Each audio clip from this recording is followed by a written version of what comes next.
ஒரு காலத்துல அம்புலின்னு ஒரு படம் வந்துச்சு. எத்தனை பேருக்கு இந்த படம் இன்னும் ஞாபகம் இருக்கு? ஸ்கூல்ல ஃப்ரெண்ட்ஸ் எல்லாருமே காமனா கேட்கக்கூடிய கேள்வி என்ன தெரியுமா? நீ அம்புலி பாத்தியா, நீ அம்புலி பாத்தியான்னு தான். அப்படி பார்க்கலன்னு சொல்லிட்டோன்னு வைங்க, அன்னைக்கு ஒரு நாள் ஃபுல்லா அந்த ஸ்டோரியை சொல்லியே நம்ம சாவடிப்பானுங்க. அம்புலி யாரு, அம்புலி எப்படி இருக்கும், அம்புலி கோட்டைக்குள்ள போனா என்ன நடக்கும்ன்ற கேள்விதான் ஸ்கூல் ஸ்டார்ட் ஆனதுல இருந்து டியூஷன் விட்டு வீட்டுக்கு வர்ற வரைக்கும் இதே தான் நாங்க பேசின்னு இருப்போம். இந்த மூவியை சின்ன வயசுல பார்த்துட்டு நைட்ல ஒழுங்கா படுத்தே இருந்திருக்க முடியாது. அவ்வளோ ஏன் பாத்ரூம் போனா கூட யாரையாவது துணைக்கு கூட்டிட்டு தான் போவோம். இந்த படத்தை இப்ப பார்த்தாலுமே பயங்கரமா தாங்க இருக்கு.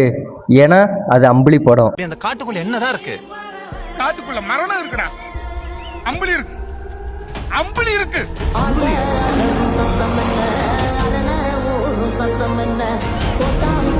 சத்தம் என்ன